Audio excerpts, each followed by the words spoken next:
ಎಲ್ಲ ಆತ್ಮೀಯ ಸಮಾಜ ವಿಜ್ಞಾನ ಶಿಕ್ಷಕರೇ ಮತ್ತು SSLC ತರಗತಿಯಲ್ಲಿ 2024-25ನೇ ಸಾಲಿನಲ್ಲಿ ಅಭ್ಯಾಸ ಮಾಡುತ್ತಿರತಕ್ಕಂಥ ವಿದ್ಯಾರ್ಥಿಗಳಿಗೆ ಎಲ್ರಿಗೂ ನಮಸ್ಕಾರಗಳು.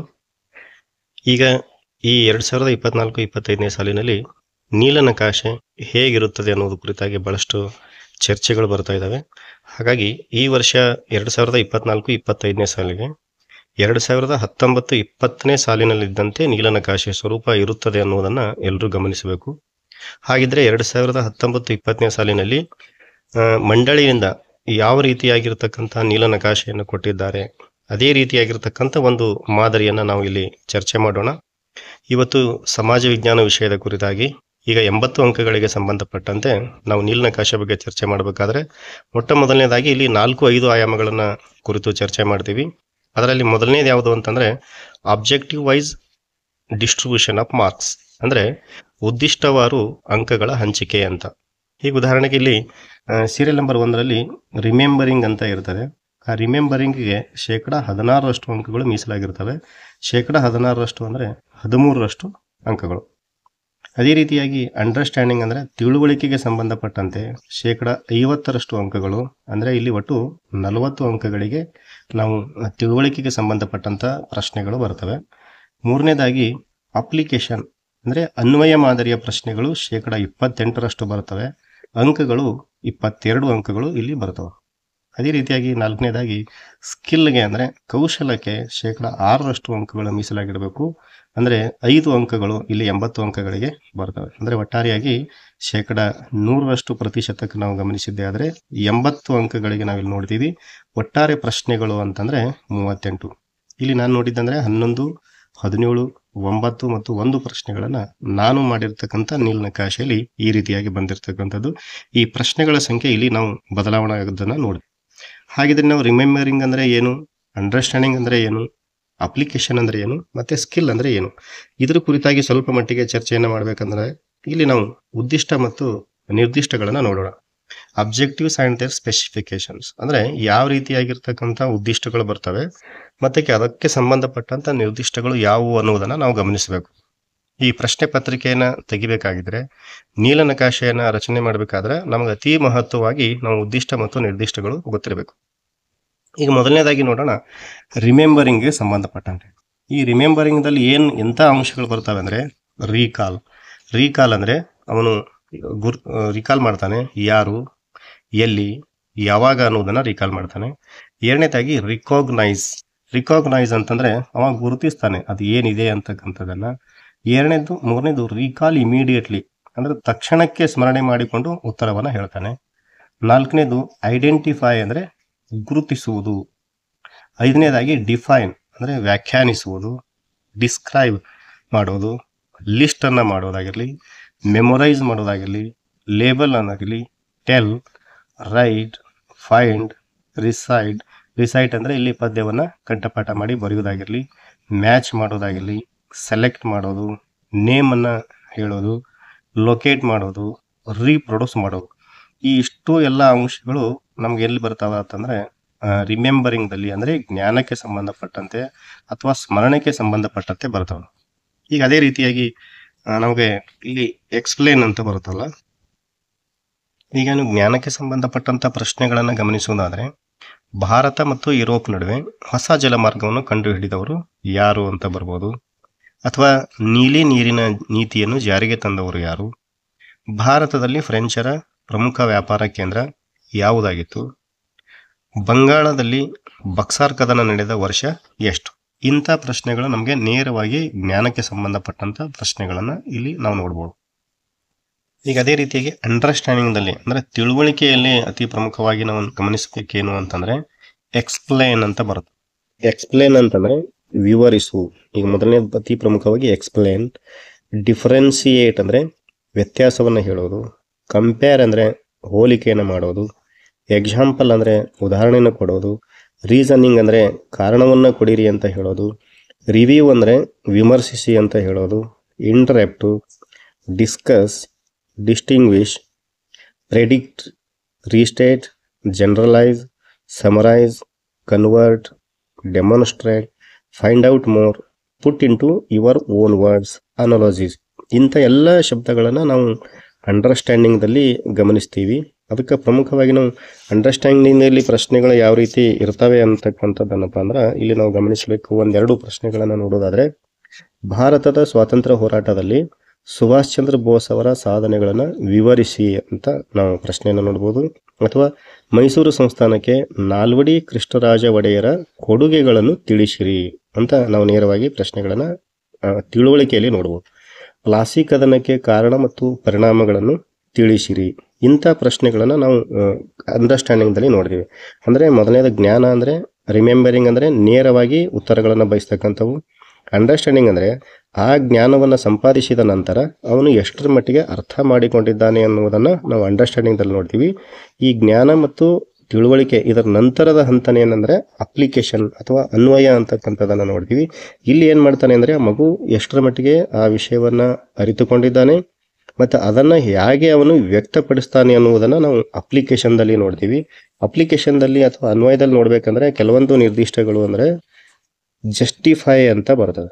ಅಂದರೆ ಪ್ರಮುಖವಾಗಿ ಜಸ್ಟಿಫೈ ಅಂದರೆ ಸಮರ್ಥಿಸಿ, ಅನಲೈಸ್ ಅಂದರೆ ವಿಶ್ಲೇಷಿಸಿ, ಇಲ್ಲುಸ್ಟ್ರೇಟ್ ಅಂತ ಬರ್ತದೆ. ಇಲ್ಲುಸ್ಟ್ರೇಟ್ ಅಂದರೆ ಸ್ಪಷ್ಟೀಕರಿಸಿ, ಕ್ರಿಟಿಸೈಸ್ ಅಂದರೆ ವಿಮರ್ಶಿಸಿ, ಡಿಬೇಟ್ ಅಂದರೆ ಚರ್ಚಿಸಿ, ಸಾಲ್ವ್ ಅಂದರೆ ಪರಿಹರಿಸಿ, construct, complete, examine, classify, modify, discuss, change, demonstrate, determinise, classifications, forecast, problem, report, contrast, decide, conclusion.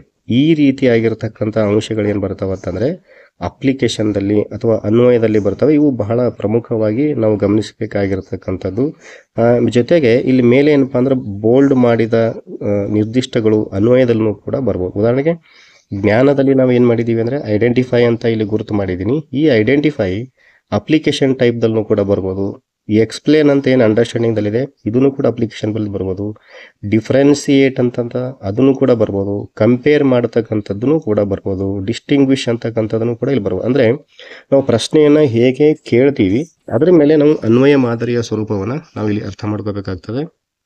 ಈ ಅನ್ವಯ ಮಾದರಿಯ ಸ್ವರೂಪದ ಪ್ರಶ್ನೆಗಳಿಗೆ ಒಂದಿಷ್ಟು ಉದಾಹರಣೆಗಳನ್ನು ಕೊಡುವುದು ಅಂದರೆ ಅರ್ಥ ಏನು ಅಂತಂದರೆ, ಬ್ರಿಟಿಷ್ ಶಿಕ್ಷಣ ಕ್ರಮವು ಭಾರತದಲ್ಲಿ ಬೀರಿದ ಪರಿಣಾಮಗಳನ್ನು ತಿಳಿಸಿರಿ. ಇದು ತಿಳುವಳಿಕೆಗೆ ಸಂಬಂಧಪಟ್ಟಂಥ ಪ್ರಶ್ನೆ. ಇದೇ ಪ್ರಶ್ನೆಯನ್ನು ನಾವು ಅನ್ವಯ ಮಾದರಿಯಲ್ಲಿ ಹೇಗೆ ಕೇಳಬಹುದು ಅಂತಂದರೆ, ಬ್ರಿಟಿಷ್ ಶಿಕ್ಷಣ ಕ್ರಮವು ಭಾರತದಲ್ಲಿ ಹೊಸ ತಲೆಮಾರುಗಳನ್ನು ಸೃಷ್ಟಿಸಿತು, ಸಮರ್ಥಿಸಿ ಅಂತ ನಾವು ಪ್ರಶ್ನೆಯನ್ನು ಏನಾದರೂ ಒಂದು ವೇಳೆ ಕೇಳಿದರೆ ಉತ್ತರ ಅದೇ ಇದ್ರೂ ಕೂಡ ಅದು ಏನಾಗುತ್ತಂದರೆ ಅನ್ವಯ ಮಾದರಿಯಲ್ಲಿ ಬರ್ತದೆ. ಅದೇ ರೀತಿಯಾಗಿ ಬ್ರಿಟಿಷ್ ಶಿಕ್ಷಣದ ಬೆಳವಣಿಗೆಯು ಭಾರತದ ಸ್ವಾತಂತ್ರ್ಯ ಚಳುವಳಿಗೆ ನಾಂದಿಯಾಯಿತು ಹೇಗೆ ಅಂತ ಈ ರೀತಿಯಾಗಿರ್ತಕ್ಕಂಥ ಪ್ರಶ್ನೆಗಳು. ಭಾರತದಲ್ಲಿ ನವಜಾಗೃತಿಯ ಉದಯಕ್ಕೆ ಶಿಕ್ಷಣವು ಹೇಗೆ ಪ್ರಮುಖ ಪಾತ್ರ ವಹಿಸಿತು ತಿಳಿಸಿರಿ. ಇಂಥ ಮಾದರಿಯ ಪ್ರಶ್ನೆಗಳು ಏನಾಗಿರ್ತಾವ ಅಂತಂದರೆ ಅನ್ವಯ ಮಾದರಿಯಲ್ಲಿ ಇರ್ತವೆ. ಅದಕ್ಕೆ ದಯವಿಟ್ಟು ಮಕ್ಕಳು ಮತ್ತು ಶಿಕ್ಷಕರು ಏನು ಮಾಡ್ಕೋಬೇಕಂದ್ರೆ, ಪ್ರಶ್ನೆ ಅನ್ವಯ ಸ್ವರೂಪದಲ್ಲಿ ಬಂದಾಗ ಬಹಳಷ್ಟು ವಿದ್ಯಾರ್ಥಿಗಳು ನಾವು ಮೌಲ್ಯಮಾಪನದಲ್ಲಿ ನೋಡ್ತೀವಿ, ಉತ್ತರವನ್ನು ಗೊತ್ತಿದ್ರೂ ಕೂಡ ಮಕ್ಕಳು ಪ್ರಶ್ನೆಗೆ ಉತ್ತರವನ್ನು ಕೊಡಲಾರದೆ ಖಾಲಿ ಏನಪ್ಪಾ ಅಂದ್ರೆ ಬಿಟ್ಟು ಬರ್ತಕ್ಕಂಥದ್ದು ನೋಡ್ತೀವಿ. ಅದಕ್ಕೆ ಶಿಕ್ಷಕರು ಏನು ಮಾಡಬೇಕಂದ್ರೆ ಅನ್ವಯ ಮಾದರಿಯಲ್ಲಿ ಹೇಗೆ ಪ್ರಶ್ನೆಗಳನ್ನು ಕೇಳ್ತಾರೆ ಅನ್ನೋದನ್ನು ಒಂದಿಷ್ಟು ಈ ಅಂಶಗಳನ್ನು ಗಮನಿಸಿ ಮಕ್ಕಳಿಗೆ ಮಾರ್ಗದರ್ಶನವನ್ನು ಮಾಡಿದ್ರು ಅಂತಂದರೆ ಮಕ್ಕಳು ಸರಳವಾಗಿ ಅನ್ವಯ ಮಾದರಿ ಪ್ರಶ್ನೆಗಳಿಗೆ ಆ ಉತ್ತರವನ್ನು ಕೊಡೋಕ್ಕೆ ಸಾಧ್ಯ ಆಗ್ತದೆ ಅಂತಕ್ಕಂಥದ್ದನ್ನು ನಾವಿಲ್ಲಿ ಗಮನಿಸ್ಬೋದು. ಇನ್ನು ಸ್ಕಿಲ್ಗೆ ಸಂಬಂಧಪಟ್ಟಂತೆ ಅಂದರೆ ಕೌಶಲ್ಯಕ್ಕೆ ಸಂಬಂಧಪಟ್ಟಂತೆ ನೋಡೋದಾದರೆ ನಕಾಶೆಯನ್ನು ತೆಗೆಯುವುದು ಮತ್ತು ನಕಾಶೆಯಲ್ಲಿ ಸ್ಥಳಗಳನ್ನು ಗುರುತಿಸುವುದು ಇದು ಬಹಳ ಸರಳವಾಗಿರ್ತಕ್ಕಂಥದ್ದು ಕೌಶಲ್ಯ. ಕೇವಲ ಇಲ್ಲಿ ನಿರ್ದಿಷ್ಟ ಏನು ಬರ್ತದೆ ಅಂದರೆ ನಕಾಶೆಯನ್ನು ಬರೆಯುವುದು, ನಕಾಶೆಯಲ್ಲಿ ಸ್ಥಳಗಳನ್ನು ಗುರುತಿಸುವುದು, ಇದು ಕೌಶಲ್ಯಕ್ಕೆ ಸಂಬಂಧಪಟ್ಟಂಥ ಪ್ರಶ್ನೆ. ಇದಿಷ್ಟು ಮಕ್ಕಳು ಮತ್ತು ಶಿಕ್ಷಕರು ಅರ್ಥ ಮಾಡಿಕೊಂಡಿದ್ರು ಅಂದರೆ ನೀಲ ನಕಾಶೆಯನ್ನು ಭಾಳ ಸರಳವಾಗಿ ಮಕ್ಕಳು ಅರ್ಥ ಮಾಡ್ಕೋಕ್ಕೆ ಸಾಧ್ಯ ಆಗ್ತದೆ ಅನ್ನೋದನ್ನು ಇಲ್ಲಿ ತಿಳಿಸ್ತೀವಿ. ಇನ್ನು ಎರಡನೇ ಆಯಾಮ ಏನು ಅಂತಂದರೆ difficulty level wise distribution of marks ಅಂತ ಬರ್ತದೆ. ಅಂದರೆ ಡಿಫಿಕಲ್ಟಿ ಲೆವೆಲ್ ಅಂದರೆ ಕಠಿಣತೆಯ ಮಟ್ಟಕ್ಕನುಸಾರವಾಗಿ ಅಂಕಗಳ ವಿತರಣೆ ಹೇಗೆ ಇರ್ತದೆ ಅಂತಂದರೆ, ನಾವು ಯಾವುದೇ ಪ್ರಶ್ನೆ ಪತ್ರಿಕೆಯನ್ನು ತೆಗೆದು ನೋಡಿದಾಗ ಮಂಡಳಿಯಿಂದ ಏನು ನಿರ್ದೇಶನ ಇದೆ ಅಂದರೆ ಈಸಿ ಆಗಿರ್ತಕ್ಕಂಥ ಪ್ರಶ್ನೆಗಳು ಅಂದರೆ ಶೇಕಡ 30% ಬರ್ತವೆ. ಅಂದರೆ ಒಟ್ಟು 24 ಅಂಕಗಳು ಸರಳವಾಗಿರ್ತಕ್ಕಂಥದ್ದು. ಆ್ಯಾವ್ರೇಜ್ನಲ್ಲಿ ಇರ್ತಕ್ಕಂಥದ್ದು ಶೇಕಡ 50% ಅಂದರೆ 40 ಅಂಕಗಳು ಬರ್ತವೆ. ಡಿಫಿಕಲ್ಟ್ ಆಗಿರ್ತಕ್ಕಂಥ ಪ್ರತಿಶತ ಅಂದರೆ 20ರಷ್ಟು ಕಠಿಣ ಮಾದರಿಯ ಬರ್ತವೆ, ಅಂದರೆ 16 ಅಂಕಗಳು. ಅಂದರೆ ನಾವಿಲ್ಲಿ ಅರ್ಥ ಮಾಡ್ಕೋಬೇಕಂದ್ರೆ ಯಾವುದೇ ಪ್ರಶ್ನೆ ಪತ್ರಿಕೆಯನ್ನು ಯಾವ ವರ್ಷನೇ ಬರಲಿ ಅದು ಬಹಳ ಕಠಿಣವಾಗಿದೆ ಅಂತ ಯಾರಾದರೂ ಹೇಳಿದರೂ ಕೂಡ ಅಲ್ಲಿ 20% ಮಾತ್ರ ಅಲ್ಲಿ ಕಠಿಣತೆ ಇರಬೇಕಾಗ್ತದೆ. ಅಂದರೆ ಕೇವಲ 16 ಅಂಕಗಳನ್ನು ಮಾತ್ರ ನಾವು ಕಠಿಣ ಸಂಬಂಧಪಟ್ಟಂತೆ ತೆಗಿಬೇಕು. ಉಳಿದುದೆಲ್ಲ ಅಂದರೆ ಸರಳವಾಗಿರ್ತಕ್ಕಂಥದ್ದು ಮತ್ತು ಸಾಮಾನ್ಯವಾಗಿರ್ತಕ್ಕಂಥ ಅಂಕಗಳು ಜಾಸ್ತಿ ಇರ್ತವೆ ಅನ್ನುವುದನ್ನು ನಾವು ಇಲ್ಲಿ ಅರ್ಥ ಮಾಡ್ಕೊಳ್ಬೇಕು. ಇನ್ನು 3ನೇ ಆಯಾಮ question wise distribution of marks, ಅಂದರೆ ಪ್ರಶ್ನೆಗಳ ಸ್ವರೂಪಕ್ಕನುಗುಣವಾಗಿ ಅಂಕಗಳ ವಿತರಣೆಯನ್ನು ನೋಡ್ತೀವಿ. ನಾವು ಮಕ್ಕಳಿಗೆ ಈಗಾಗಲೇ ಪರೀಕ್ಷೆ SA1 ಪರೀಕ್ಷೆ ಬರೆದಿರೋದ್ರಿಂದ ಎಲ್ರಿಗೂ ಕೂಡ ಅರ್ಥ ಆಗಿದೆ. ತಾವು ಪ್ರಶ್ನೆ ಪತ್ರಿಕೆಯನ್ನು ಗಮನಿಸಿದ್ರಿ. ಈ MCQ ಪ್ರಶ್ನೆಗಳು ಅಂದರೆ 1 ಅಂಕದ ಪ್ರಶ್ನೆಗಳು, ಬಹು ಆಯ್ಕೆ 8 ಪ್ರಶ್ನೆಗಳು ಬರ್ತವೆ, ಅದಕ್ಕೆ ಒಟ್ಟು 8 ಅಂಕಗಳು. VSA ಅಂದರೆ ವೆರಿ ಶಾರ್ಟ್ ಆನ್ಸರ್, ಅದನ್ನು ಕೂಡ 8 ಪ್ರಶ್ನೆಗಳು 8 ಅಂಕಗಳು ಬರ್ತವೆ. SA ಅಂದರೆ ಶಾರ್ಟ್ ಆನ್ಸರ್ ಅಂದರೆ 2 ಅಂಕದ ಪ್ರಶ್ನೆಗಳಾಗಿರ್ತವೆ, ಇವು 8 ಪ್ರಶ್ನೆಗಳು, ಇದಕ್ಕೆ ಒಟ್ಟು 16 ಅಂಕಗಳು. ಅಂದರೆ SA ಅಂದರೆ 2-3 ವಾಕ್ಯಗಳಲ್ಲಿ ಉತ್ತರಿಸಿ. LA ಅಂದರೆ ಲಾಂಗ್ ಆನ್ಸರ್, 3 ಅಂಕದ ಪ್ರಶ್ನೆಗಳಾಗಿರ್ತವೆ, ಇವು 9 ಪ್ರಶ್ನೆಗಳಿದ್ದು ಇದಕ್ಕೆ ಒಟ್ಟಾರೆ 27 ಅಂಕಗಳನ್ನು ನಾವು ನೋಡ್ಬೋದು. VLA ಅಂದರೆ ವೆರಿ ಲಾಂಗ್ ಆನ್ಸರ್, ಇವು 4 ಅಂಕದ ಪ್ರಶ್ನೆಗಳಾಗಿದ್ದು 4 ಪ್ರಶ್ನೆಗಳು ಬರ್ತವೆ, ಒಟ್ಟು 16 ಅಂಕಗಳು ನೋಡ್ತೀವಿ. ಮ್ಯಾಪ್ಗೆ ಸಂಬಂಧಪಟ್ಟಂತೆ 5 ಅಂಕಗಳಿದ್ದು 1 ಪ್ರಶ್ನೆ ಮಾತ್ರ ಬರ್ತದೆ, ಅದಕ್ಕೆ ಒಟ್ಟಾರೆ 5 ಅಂಕಗಳು. ಅಂದರೆ ಟೋಟಲಿಯಾಗಿ ನಮ್ಮ ಪ್ರಶ್ನೆ ಪತ್ರಿಕೆಯನ್ನು ನೋಡಿದಾಗ 38 ಪ್ರಶ್ನೆಗಳು ಮತ್ತು 80 ಅಂಕಗಳು ಏನಪ್ಪ ಅಂದರೆ ಇರತಕ್ಕಂಥದ್ದನ್ನು ನೋಡ್ತೀವಿ. ಮಕ್ಕಳು ಇದನ್ನು ನಾವು ಗಮನಿಸಬೇಕು. ಈಗ ಇದು ಆದ ನಂತರ ಮತ್ತೊಂದು ಆಯಾಮ ಏನಂದರೆ ಈ 38 ಪ್ರಶ್ನೆಗಳಾಗಿದ್ದರೆ ಹಾಗಿದ್ರೆ 38 ಪ್ರಶ್ನೆಗಳು ಹೇಗೆ ನಾವು ವಿಂಗಡಣೆಯನ್ನು ಮಾಡಿದ್ದಾರೆ ಅಂತಕ್ಕಂಥದ್ದನ್ನು ನೋಡ್ತೀವಿ. ಇಲ್ಲಿ ನೋಡಿದರೆ ಈ 38 ಪ್ರಶ್ನೆಗಳಲ್ಲಿ ಪಾರ್ಟ್ ಅಥವಾ theme wise distribution of marks ಅಂತ ನೋಡ್ತೀವಿ. ಅಂದರೆ ಇತಿಹಾಸಕ್ಕೆ ಸಂಬಂಧಪಟ್ಟಂತೆ 11 ಪ್ರಶ್ನೆಗಳು 25 ಅಂಕಗಳಿರ್ತವೆ. ರಾಜ್ಯಶಾಸ್ತ್ರ ಅಥವಾ ಪೊಲಿಟಿಕಲ್ ಸೈನ್ಸ್ ಸಂಬಂಧಪಟ್ಟಂತೆ 5 ಪ್ರಶ್ನೆಗಳು 11 ಅಂಕಗಳನ್ನು ನೋಡ್ತೀವಿ ನಾವು. ಸಮಾಜಶಾಸ್ತ್ರ ಅಥವಾ ಸೋಷಿಯಾಲಜಿ ಇದಕ್ಕೆ 5 ಪ್ರಶ್ನೆಗಳು 8 ಅಂಕಗಳನ್ನು ನೋಡ್ತೀವಿ. ಜಿಯೋಗ್ರಫಿ ಭೂಗೋಳಶಾಸ್ತ್ರಕ್ಕೆ 9 ಪ್ರಶ್ನೆಗಳು 22 ಅಂಕಗಳನ್ನು ನೋಡ್ತೀವಿ. ಎಕನಾಮಿಕ್ಸ್ ಅರ್ಥಶಾಸ್ತ್ರದಲ್ಲಿ 4 ಪ್ರಶ್ನೆಗಳು 7 ಅಂಕಗಳು. ಬಿಸ್ನೆಸ್ ಸ್ಟಡಿ ಅಥವಾ ವ್ಯವಹಾರ ಅಧ್ಯಯನದಲ್ಲಿ 4 ಪ್ರಶ್ನೆಗಳು 7 ಅಂಕಗಳು. ಹೀಗೆ ಒಟ್ಟಾರೆ 38 ಪ್ರಶ್ನೆಗಳು 80 ಅಂಕಗಳು. ವಿದ್ಯಾರ್ಥಿಗಳು ದಯವಿಟ್ಟು ಗಮನಿಸಬೇಕೇನು ಅಂತಂದರೆ ಇದರಲ್ಲಿ ಯಾವುದೇ ಬದಲಾವಣೆ ಆಗೋದಿಲ್ಲ. ಇತಿಹಾಸದಲ್ಲಿ 11 ಪ್ರಶ್ನೆಗಳು ಬರಬೇಕು, 25 ಅಂಕ ಬರಬೇಕು. ರಾಜ್ಯಶಾಸ್ತ್ರದಲ್ಲಿ 5 ಪ್ರಶ್ನೆಗಳು 11 ಅಂಕ. ಸಮಾಜಶಾಸ್ತ್ರದಲ್ಲಿ 5 ಪ್ರಶ್ನೆಗಳು 8 ಅಂಕಗಳು. ಭೂಗೋಳಶಾಸ್ತ್ರದಲ್ಲಿ 9 ಪ್ರಶ್ನೆಗಳು 22 ಅಂಕಗಳು. ಅರ್ಥಶಾಸ್ತ್ರದಲ್ಲಿ 4 ಪ್ರಶ್ನೆ 7 ಅಂಕ. ವ್ಯವಹಾರ ಅಧ್ಯಯನದಲ್ಲಿ 4 ಪ್ರಶ್ನೆ 7 ಅಂಕ. ಇದು ಕಡ್ಡಾಯವಾಗಿ ಇದೇ ರೀತಿಯಾಗಿ ಪ್ರಶ್ನೆ ಪತ್ರಿಕೆಯಲ್ಲಿ ಬರಬೇಕು ಅನ್ನೋದೇನಪ್ಪ ಅಂದ್ರೆ ಮಂಡಳಿಯಿಂದ ಸೂಚನೆ ಇರ್ತದೆ. ಹಾಗಿದ್ರೆ ಈ ಪ್ರಶ್ನೆಗಳು ಯಾವ ರೀತಿಯಾಗಿ ನಾವು ಅಂಕಗಳನ್ನು ಹಂಚಿಕೆ ಮಾಡಲಾಗಿದೆ? Theme wise and question wise distribution of marks. ಅಂದರೆ ಇತಿಹಾಸದಲ್ಲಿ 11 ಪ್ರಶ್ನೆಗಳು 25 ಅಂಕಗಳಂತಂದರೆ ಯಾವ ರೀತಿಯಾಗಿ 11 ಬರ್ತಾವಂದರೆ ಇತಿಹಾಸದಲ್ಲಿ 2 ಬಹು ಆಯ್ಕೆ, 2 1 ಅಂಕದ ಪ್ರಶ್ನೆ, 2-3 ವಾಕ್ಯದಲ್ಲಿ ಉತ್ತರಿಸಿ, 3 ಪ್ರಶ್ನೆಗಳು 3 ಅಂಕದ ಪ್ರಶ್ನೆಗಳು, 2 ಪ್ರಶ್ನೆಗಳು 4 ಅಂಕದ ಪ್ರಶ್ನೆಗಳು. ಹೀಗೆ ಒಟ್ಟು 11 ಪ್ರಶ್ನೆ 25 ಅಂಕ ಬರ್ತವೆ. ಪೊಲಿಟಿಕಲ್ ಸೈನ್ಸ್ ಅಂದರೆ ರಾಜ್ಯಶಾಸ್ತ್ರದಲ್ಲಿ ಬಹು ಆಯ್ಕೆ 1 ಪ್ರಶ್ನೆ, 1 ಅಂಕದ 1 ಪ್ರಶ್ನೆ, 2 ಅಂಕದ 1 ಪ್ರಶ್ನೆ, 3 ಅಂಕದ 1 ಪ್ರಶ್ನೆ, 4 ಅಂಕದ 1 ಅಂದರೆ 5 ಪ್ರಶ್ನೆ 11 ಅಂಕವನ್ನು ನೋಡ್ತೀವಿ. ಅದೇ ರೀತಿಯಾಗಿ ಇಲ್ಲಿ ಸಮಾಜಶಾಸ್ತ್ರದಲ್ಲಿ 1 ಅಂಕದ 1 ಪ್ರಶ್ನೆ, 2 ಅಂಕದ 1 ಅಂಕದ ಅಥವಾ 1 ವಾಕ್ಯದಲ್ಲಿ ಉತ್ತರಿಸಿ ಅಂತ ಏನದಲ್ಲ ಅದು ಇಲ್ಲಿ ಅಂದರೆ ಇಲ್ಲಿ ಸಮಾಜಶಾಸ್ತ್ರದಲ್ಲಿ 1 ಅಂಕದ 2 ಪ್ರಶ್ನೆಗಳು ಬರ್ತವೆ, 2 ಅಂಕದ 1 ಪ್ರಶ್ನೆ, 3 ಅಂಕದ 1 ಪ್ರಶ್ನೆ ಅಂದರೆ ಒಟ್ಟಾರೆಯಾಗಿ 5 ಪ್ರಶ್ನೆಗಳು 8 ಅಂಕಗಳನ್ನು ನೋಡ್ತೀವಿ. ಅದೇ ರೀತಿಯಾಗಿ ಭೂಗೋಳಶಾಸ್ತ್ರದಲ್ಲಿ ಬಹು ಆಯ್ಕೆ 2 ಪ್ರಶ್ನೆ, 1 ಅಂಕದ 1 ಪ್ರಶ್ನೆ, 2 ಅಂಕದ 2 ಪ್ರಶ್ನೆ, 3 ಅಂಕದ 2 ಪ್ರಶ್ನೆ, 4 ಅಂಕದ 1 ಪ್ರಶ್ನೆ, 5 ಅಂಕದ 1 ಅಂದರೆ ಅದು ನಕಾಶೆಗೆ ಸಂಬಂಧಪಟ್ಟಂತೆ ಒಟ್ಟು 9 ಪ್ರಶ್ನೆಗಳು 22 ಅಂಕಗಳನ್ನು ನೋಡ್ತೀವಿ. ಅರ್ಥಶಾಸ್ತ್ರದಲ್ಲಿ ಬಹು ಆಯ್ಕೆ 1 ಅಂಕದ 1, 2 ಅಂಕದ 1, 3 ಅಂಕದ 1 ಒಟ್ಟು 4 ಪ್ರಶ್ನೆ 7 ಅಂಕ. ವ್ಯವಹಾರ ಅಧ್ಯಯನದಲ್ಲೂ ಕೂಡ ಸೇಮ್ ಆಗಿರ್ತದೆ. ಬಹು ಆಯ್ಕೆ 1 ಅಂಕದ 1, 2 ಅಂಕದ 1, 3 ಅಂಕದ 1, 4 ಪ್ರಶ್ನೆ 7 ಅಂಕ.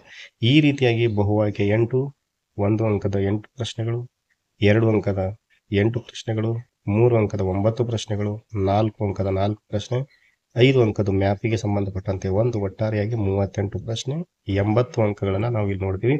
ಇದರಲ್ಲೂ ಕೂಡ ಯಾವುದೇ ಬದಲಾವಣೆ ಆಗುವುದಿಲ್ಲ ಅನ್ನುವುದನ್ನ ಮಕ್ಕಳು ಗಮನಿಸಬೇಕು. ಅಂದ್ರೆ ಉದಾಹರಣೆಗೆ ಇಲ್ಲಿ ಹೇಳ್ಬೇಕಂದ್ರೆ ಇಲ್ಲಿ ಸ್ಟಾರ್ ಮಾರ್ಕ್ ಇದೆ. ಇಲ್ಲಿ ಉದಾಹರಣೆಗೆ ಇತಿಹಾಸದೊಳಗೆ 3 ಅಂಕದ್ದು 1 ಸ್ಟಾರ್ ಇದೆ, 4 ಅಂಕದಲ್ಲಿ 1 ಸ್ಟಾರ್ ಮಾರ್ಕ್ ಇದೆ. ಅಂದ್ರೆ ಇಲ್ಲಿ ಆಯ್ಕೆ ಪ್ರಶ್ನೆಗಳನ್ನ ಬರ್ತವೆ. ಅಂದ್ರೆ ಇತಿಹಾಸದಲ್ಲಿ 3 ಪ್ರಶ್ನೆಗಳಿರ್ತವೆ, ಅದರಲ್ಲಿ ಮತ್ತೊಂದಕ್ಕೆ ಏನಪ್ಪಾ ಅಂದ್ರೆ ಆಯ್ಕೆ, ಅಂದ್ರೆ ಒಟ್ಟು 4 ಪ್ರಶ್ನೆಗಳಿದ್ದು ಅದರಲ್ಲಿ ಒಂದಕ್ಕೆ ಆಯ್ಕೆ ಕೊಟ್ಟಿರ್ತಾರೆ. 4 ಅಂಕದಲ್ಲಿ 2 ಪ್ರಶ್ನೆಗಳು ಇತಿಹಾಸದಿಂದ ಬಂದಿದ್ದು, ಅಲ್ಲಿನೂ ಕೂಡ ಒಂದು ಆಯ್ಕೆ ಪ್ರಶ್ನೆ ಇರ್ತದೆ. ಅದೇ ರೀತಿಯಾಗಿ ಸಮಾಜಶಾಸ್ತ್ರ, ರಾಜ್ಯಶಾಸ್ತ್ರದಲ್ಲಿ 2 ಅಂಕಕ್ಕೆ ಒಂದು ಆಯ್ಕೆ, ಸಮಾಜಶಾಸ್ತ್ರದಲ್ಲಿ 1 ಅಂಕಕ್ಕೆ ಒಂದು ಆಯ್ಕೆ ಇರ್ತದೆ. ಭೂಗೋಳಶಾಸ್ತ್ರದಲ್ಲಿ 3 ಅಂಕಕ್ಕೆ ಒಂದು ಆಯ್ಕೆ, ಅರ್ಥಶಾಸ್ತ್ರದಲ್ಲಿ 3 ಅಂಕಕ್ಕೆ ಒಂದು ಆಯ್ಕೆ, ವ್ಯವಹಾರ ಅಧ್ಯಯನದಲ್ಲಿ 3 ಅಂಕಕ್ಕೆ ಒಂದು ಆಯ್ಕೆ. ಈ ರೀತಿಯಾಗಿ ನಾವು ಆಯ್ಕೆ ಪ್ರಶ್ನೆಗಳನ್ನ ನೋಡ್ತೀವಿ. ಅಂದ್ರೆ 4 ಅಂಕದ ಒಂದು ಆಯ್ಕೆ ಪ್ರಶ್ನೆ ಇತಿಹಾಸದಲ್ಲಿ, 3 ಅಂಕದ್ದು ಇತಿಹಾಸದಲ್ಲಿ ಒಂದು, ಭೂಗೋಳಶಾಸ್ತ್ರದಲ್ಲಿ ಒಂದು, ಅರ್ಥಶಾಸ್ತ್ರದಲ್ಲಿ ಒಂದು, ವ್ಯವಹಾರ ಅಧ್ಯಯನದಲ್ಲಿ ಒಂದು, 2 ಅಂಕಕ್ಕೆ ಸಂಬಂಧಪಟ್ಟಂತೆ ರಾಜ್ಯಶಾಸ್ತ್ರದಲ್ಲಿ ಒಂದು ಆಯ್ಕೆ ಪ್ರಶ್ನೆ, ಸಮಾಜಶಾಸ್ತ್ರದಲ್ಲಿ ಒಂದು ಆಯ್ಕೆ ಪ್ರಶ್ನೆ. ಈ ರೀತಿಯಾಗಿ ಇದರಲ್ಲಿನೂ ಕೂಡ ಯಾವುದೇ ಬದಲಾವಣೆ ಆಗುವುದಿಲ್ಲ ಅನ್ನುವಂಥದ್ದನ್ನ ವಿದ್ಯಾರ್ಥಿಗಳು ಮತ್ತು ಶಿಕ್ಷಕರು ಗಮನಿಸಬೇಕು. ಇದು ಕಡ್ಡಾಯವಾಗಿ ಇದೇ ರೀತಿಯಾಗಿರ್ತಕ್ಕಂಥ ಪ್ರಶ್ನೆ. ಏನಾದ್ರೂ ಬದಲಾವಣೆ ಆಗಕ್ಕೆ ಸಾಧ್ಯ ಇದೆ ಅಂತಂದ್ರೆ ನಾವು ಇಲ್ಲಿ ನೋಡ್ತೀವಿ, ಸಮಾಜಶಾಸ್ತ್ರದಲ್ಲಿ 1 ಬಹು ಆಯ್ಕೆ ಪ್ರಶ್ನೆ ಬರುತ್ತದೆ, ಭೂಗೋಳಶಾಸ್ತ್ರದಲ್ಲಿ 2 ಬಹು ಆಯ್ಕೆ ಪ್ರಶ್ನೆಗಳು ಬರ್ತವೆ. ಏನು ಬದಲಾವಣೆ ಮಾಡಬಹುದು ಅಂತಂದ್ರೆ ಭೂಗೋಳಶಾಸ್ತ್ರದಲ್ಲಿ ಒಂದು ಅಂಕದ ಪ್ರಶ್ನೆ ಕೊಟ್ಟು 2 ಬಹು ಆಯ್ಕೆ ಕೊಡಬಹುದು. ಹಾಗೆ ಕೊಟ್ಟಾಗ ಸಮಾಜಶಾಸ್ತ್ರದಲ್ಲಿ 2 ಬಹು ಆಯ್ಕೆ ಕೊಡಬೇಕು, ಒಂದು ಅಂಕದನ್ನು ಕೊಡಬೇಕು. ಅಂದ್ರೆ ಸಮಾಜಶಾಸ್ತ್ರ ಮತ್ತು ಭೂಗೋಳಶಾಸ್ತ್ರದಲ್ಲಿ ಮಾತ್ರ 1 ಅಂಕ ಮತ್ತು ಬಹು ಅಂಕದ ಪ್ರಶ್ನೆಗಳಲ್ಲಿ ಸ್ವಲ್ಪ ಬದಲಾವಣೆ ಮಾಡಕ್ಕೆ ಸಾಧ್ಯ ಇದೆ. ಅದನ್ನ ಬಿಟ್ಟು ಉಳಿದ ಯಾವುದೇ ವಿಭಾಗದಲ್ಲಿ ಯಾವುದೇ ಪ್ರಶ್ನೆಯ ಸ್ವರೂಪದಲ್ಲಿ ನಾವು ಬದಲಾವಣೆ ಮಾಡಕ್ಕೆ ಅವಕಾಶ ಇರುವುದಿಲ್ಲ. ವಿದ್ಯಾರ್ಥಿಗಳಿಗೆ ಗಮನಿಸಬೇಕು, ಆವರಣದಲ್ಲಿ ಕೊಟ್ಟಿರ್ತಕ್ಕಂಥದ್ದು ಪ್ರಶ್ನೆಗಳ ಸಂಖ್ಯೆಯನ್ನು ನೋಡ್ತೀವಿ, ಆವರಣದ ಹೊರಗೆ ಇರತಕ್ಕಂಥದ್ದು ಅಂಕಗಳನ್ನ ನೋಡ್ತೀವಿ. ಅದನ್ನ ಗಮನಿಸಬೇಕು. ಉದಾಹರಣೆಗೆ ಇಲ್ಲಿ ಒಟ್ಟು ಟೋಟಲ್ ಏನಿದೆ 8 ಅಂದ್ರೆ ಆವರಣದಲ್ಲಿ 8 ಪ್ರಶ್ನೆಗಳು 8 ಅಂಕಗಳು, ಇಲ್ಲಿನೂ ಕೂಡ 8 ಪ್ರಶ್ನೆ 8 ಅಂಕ, 2 ಅಂಕದ್ದು 8 ಪ್ರಶ್ನೆಗಳು 16 ಅಂಕ, 3 ಅಂಕದಲ್ಲಿ 9 ಪ್ರಶ್ನೆಗಳು 27 ಅಂಕ, 4 ಅಂಕದಲ್ಲಿ 4 ಪ್ರಶ್ನೆಗಳು 16 ಅಂಕ, 5 ಅಂಕದಲ್ಲಿ ಮ್ಯಾಪ್ 1 ಪ್ರಶ್ನೆ 5 ಅಂಕ. ಈ ರೀತಿಯಾಗಿ ಆವರಣದ ಒಳಗೆ ಪ್ರಶ್ನೆ, ಆವರಣದ ಹೊರಗೆ ಅಂಕಗಳನ್ನ ನಾವು ನೋಡ್ತೀವಿ. ಅದಕ್ಕಾಗಿ ಇಲ್ಲಿ ಸೂಚನೆ ಕೊಡಿದೆ, ಆವರಣದ ಒಳಗಿರುವ ಅಂಕಿ ಪ್ರಶ್ನೆಗಳನ್ನು, ಹೊರಗಿನ ಅಂಕಗಳನ್ನು ಸೂಚಿಸುತ್ತದೆ. ಮತ್ತೆ ಎರಡನೇ ಸೂಚನೆ ಅಂದ್ರೆ ಸ್ಟಾರ್ ಗುರುತು ಆಯಾ ವಿಭಾಗದಲ್ಲಿ ಒಂದು ಆಂತರಿಕ ಆಯ್ಕೆಯನ್ನು ಸೂಚಿಸುತ್ತದೆ ಅನ್ನೋದನ್ನ ವಿದ್ಯಾರ್ಥಿಗಳು ಇಲ್ಲಿ ಗಮನಿಸಬೇಕಾಗಿರುತ್ತದೆ. ಇದು ಆದ್ಮೇಲೆ ಇದು ಶಿಕ್ಷಕರಿಗೆ ಸಂಬಂಧಪಟ್ಟಂತೆ ಕ್ವಶನ್ ವೈಸ್ ಅನಾಲಿಸಿಸ್ ಅಂತಿದೆ. ಅಂದ್ರೆ ನಾವು ಪ್ರಶ್ನೆ ಪತ್ರಿಕೆನ ಯಾವುದೇ ತೆಗೆದಾಗ ಅದರಲ್ಲಿ ನಾವು ಏನ್ ಮಾಡ್ತೀವಿ ಅಂದ್ರೆ ಇಲ್ಲಿ 38 ಕ್ವಶನ್ ನಂಬರ್ ಅಂತ ನೋಡ್ತೀವಿ. ಅದು ಯಾವ ಅಧ್ಯಾಯದಿಂದ ಆರಿಸ್ಕೊಂಡಿದ್ದೀವಿ, ಟಾಪಿಕ್ ನೇಮ್, ಅದು ಆಬ್ಜೆಕ್ಟಿವ್ಸ್ ಏನಿದೆ ಅಂದ್ರೆ ಅದರದ್ದು ಉದ್ದೇಶ ಏನಿದೆ, ಸ್ಪೆಸಿಫಿಕೇಶನ್ ಅಂದ್ರೆ ನಿರ್ದಿಷ್ಟ ಏನಿದೆ, ಟೈಪ್ ಆಫ್ ಕ್ವಶನ್ ಯಾವ ರೀತಿಯಾಗಿದೆ, ಅದು ಮಲ್ಟಿಪಲ್ ಚಾಯ್ಸ್ ಇದೆನೋ ಅಥವಾ ಒಂದು ಶಾರ್ಟ್ ಆನ್ಸರ್ ಇದೆನಾ, ವೆರಿ ಶಾರ್ಟ್ ಇದೆನಾ, ಅದಕ್ಕೆ ಮೀಸಲಾಗಿರ್ತಕ್ಕಂಥ ಅಂಕಗಳನ್ನು ನೋಡ್ತೀವಿ. ಡಿಫಿಕಲ್ಟಿ ಲೆವೆಲ್ ಯಾವ ರೀತಿಯಾಗಿದೆ ನೋಡ್ತೀವಿ. Time required for answering the question ಅಂದ್ರೆ ಕೊನೆಯ ಕಾಲಂದಲ್ಲಿ ನೋಡ್ತೀವಿ. ಟೈಮ್ ರಿಕಾರ್ಡಿಂಗ್ ಅಂದ್ರೆ ಆ ಪ್ರಶ್ನೆಯನ್ನು ಉತ್ತರಿಸಲು ಬೇಕಾಗಿರ್ತಕ್ಕಂಥ ಸಮಯ. ಇದು ಪ್ರಶ್ನೆ ಪತ್ರಿಕೆ ವಿಶ್ಲೇಷಣೆಯಲ್ಲಿ ನಾವು ನೋಡ್ತೀವಿ. ಅಂದ್ರೆ ನಾನಿಲ್ಲಿ ಏನ್ ಮಾಡಿದ್ದು ಅಂದ್ರೆ ಮಲ್ಟಿಪಲ್ ಚಾಯ್ಸ್ಗೆ ಒಂದೊಂದಕ್ಕೆ 2 ಅಂಕಗಳನ್ನು ಕೊಡ್ತಾ ಹೋಗಿದ್ದೀನಿ, 1 ಅಂಕಕ್ಕೂ ಕೂಡ 2 ಅಂಕಗಳನ್ನ ಇಲ್ಲಿ ಕೊಡ್ತಾ ಹೋಗಿದ್ದೀವಿ. ಇದಾದ ನಂತರ ಏನಪ್ಪಾ ಅಂದ್ರೆ 2 ಅಂಕದ ಪ್ರಶ್ನೆಗಳಿಗೆ 4 ನಿಮಿಷಗಳನ್ನು ನಾವು ಸಮಯವನ್ನ ಕೊಟ್ಟಿದ್ದೀವಿ. ಆಮೇಲೆ 3 ಅಂಕದ ಪ್ರಶ್ನೆಗಳಿಗೆ ನಾವು 6 ನಿಮಿಷಗಳನ್ನ ಕೊಡ್ತಾ ಹೋಗಿದ್ದೀವಿ.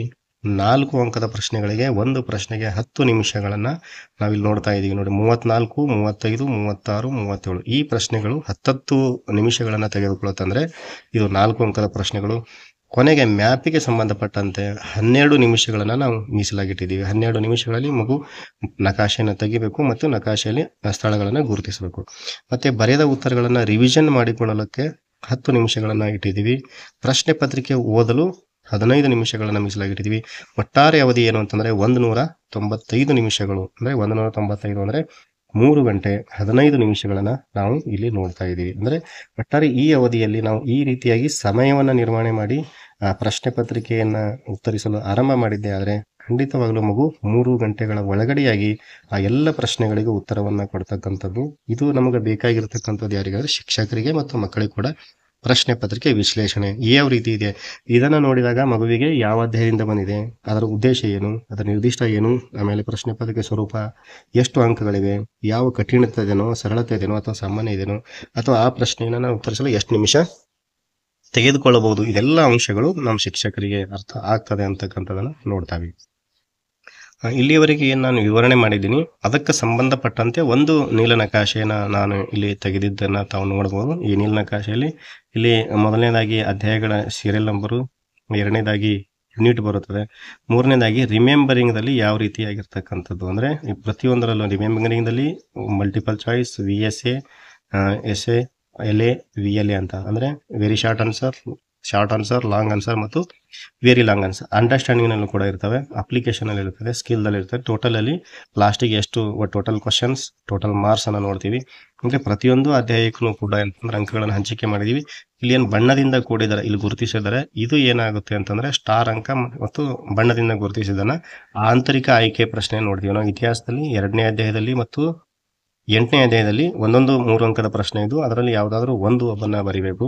ಅದೇ ರೀತಿಯಾಗಿ 4 ಅಂಕದೊಳಗೆ ಏನಪ್ಪ ಅಂದರೆ ಇತಿಹಾಸದಲ್ಲಿ 3ನೇ ಅಧ್ಯಾಯದಲ್ಲಿ ಮತ್ತು ನಾವು 4ನೇ ಅಧ್ಯಾಯದಲ್ಲಿ ಏನಪ್ಪ ಅಂದರೆ ಈ 4 ಅಂಕದ ಒಂದೊಂದು ಪ್ರಶ್ನೆ ಇದು, ಯಾವುದಾದ್ರೂ ಒಂದು ಪ್ರಶ್ನೆಗೆ ಮಗು ಉತ್ತರವನ್ನು ಕೊಡುತ್ತದ್ದು. ಇದು ಎಲ್ಲಿದ್ದಿದೆ ಅಂದರೆ ಅಪ್ಲಿಕೇಶನ್ ಟೈಪ್ ಕ್ವಶನ್ದಲ್ಲಿ ನಾವು ನೋಡಿವಿ. ಹೀಗೆ ಟೋಟಲಿಯಾಗಿ ಹಿಸ್ಟ್ರಿಯಲ್ಲಿ ಟೋಟಲ್ ಏನಪ್ಪ ಅಂದರೆ 2 ಈ ರೀತಿ ನೋಡಿದಾಗ 11 ಅಂಕಗಳು ಮತ್ತು 25 ಇನ್ನೊಂದು ಪ್ರಶ್ನೆಗಳು 25 ಅಂಕಗಳನ್ನು ನೋಡ್ತೀವಿ. ರಾಜ್ಯಶಾಸ್ತ್ರದಲ್ಲಿ 5 ಅಂಕಗಳು 11 ಪ್ರಶ್ನೆಗಳನ್ನು ನೋಡ್ತೀವಿ, 5 ಪ್ರಶ್ನೆಗಳು 11 ಅಂಕಗಳನ್ನು ನೋಡ್ತೀವಿ. ಸಮಾಜಶಾಸ್ತ್ರದಲ್ಲಿ 5 ಪ್ರಶ್ನೆಗಳು 8 ಅಂಕಗಳನ್ನು ನೋಡ್ತೀವಿ. ಅದೇ ರೀತಿಯಾಗಿ ಭೂಗೋಳಶಾಸ್ತ್ರದಲ್ಲಿ ನೋಡಿದಾಗ ಟೋಟಲಿ 9 ಪ್ರಶ್ನೆ 22 ಅಂಕಗಳನ್ನು ನೋಡ್ತೀವಿ. ಅರ್ಥಶಾಸ್ತ್ರದಲ್ಲಿ 4 ಪ್ರಶ್ನೆ 7 ಅಂಕಗಳನ್ನು ನೋಡ್ತೀವಿ. ವ್ಯವಹಾರ ಅಧ್ಯಯನದಲ್ಲಿ 4 ಪ್ರಶ್ನೆ 7 ಅಂಕಗಳು. ಟೋಟಲಿಯಾಗಿ ನಂಬರ್ ಆಫ್ ಕ್ವಶನ್ಸ್ ಅನ್ನು ನೋಡ್ತೀವಿ. ಜ್ಞಾನದಲ್ಲಿ 11 ಪ್ರಶ್ನೆ 13 ಅಂಕ, ಈ ಟೋಟಲಿ ಗ್ರ್ಯಾಂಡ್ ಟೋಟಲಲ್ಲಿ ನೋಡ್ತೀವಿ 11 ಪ್ರಶ್ನೆ 13 ಅಂಕಗಳು.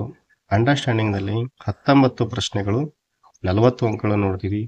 ಅನ್ವಯದಲ್ಲಿ ಅಪ್ಲಿಕೇಶನ್ದಲ್ಲಿ 9 ಪ್ರಶ್ನೆಗಳು 22 ಅಂಕಗಳನ್ನು ನೋಡ್ತೀವಿ.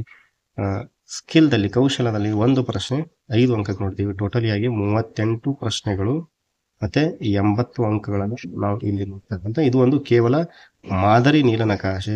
ಈ ನೀಲನಕಾಶೆ ಸಹಾಯದಿಂದ ನಾವು ಏನು ಮಾಡ್ಬೋದು ಅಂದರೆ ಒಂದು ಉತ್ತಮವಾಗಿರ್ತಕ್ಕಂಥ ಒಂದು ಪ್ರಶ್ನೆ ಪತ್ರಿಕೆಯನ್ನು ತೆಗಿಲಿಕ್ಕೆ ಅನುಕೂಲ ಆಗ್ತದೆ ಅಂತಕ್ಕಂಥದ್ದು. ಮತ್ತು ಇದನ್ನು ಮಕ್ಕಳಿಗೆ ಏನಾದರೂ ಸ್ವಲ್ಪ ಮಟ್ಟಿಗೆ ಸರಳವಾಗಿ ಹೇಳಿದೆ ಆದರೆ ಮಕ್ಕಳು ಯಾವ ರೀತಿಯಾಗಿ ಅಭ್ಯಾಸವನ್ನು ಮಾಡಬೇಕು, ಯಾವ ಅಧ್ಯಾಯಕ್ಕೆ ಹೆಚ್ಚಿನ ಒತ್ತನ್ನು ಕೊಡಬೇಕು, ಯಾವ ವಿಭಾಗದಲ್ಲಿ ಎಂಥ ಪ್ರಶ್ನೆ ಬರ್ತದೆ ಅಂತಕ್ಕಂಥದ್ದನ್ನು ನಾವು ನೋಡ್ತೀವಿ. ಇಷ್ಟು ಇಲ್ಲಿ ಇವತ್ತು ಸಾಕು ಅಂತ ಅನಿಸ್ತದೆ. ಇನ್ನು ಮತ್ತೆ ಮುಂದಿನ ವಿಡಿಯೋದಲ್ಲಿ ನಾವು ಏನು ಮಾಡ್ಬೋದು ಅಂದರೆ ಯಾವ್ಯಾವ ವಿಭಾಗದಿಂದ 4 ಅಂಕದ ಪ್ರಶ್ನೆಗಳನ್ನು ಅರ್ಥ ಮಾಡ್ಕೋಬೇಕು, 3 ಅಂಕದ ಪ್ರಶ್ನೆಗಳನ್ನು ಯಾವ ರೀತಿಯಾಗಿ ಕೇಳ್ತಾರೆ ಅನ್ನೋದನ್ನು ನೋಡೋಣ ಅಂತ. ಇಲ್ಲಿಯವರೆಗೆ ತಾವು ನೋಡಿದ್ದಕ್ಕಾಗಿ ಧನ್ಯವಾದಗಳನ್ನು ತಿಳಿಸ್ತಾ ಎಲ್ರಿಗೂ ನಮಸ್ಕಾರಗಳು.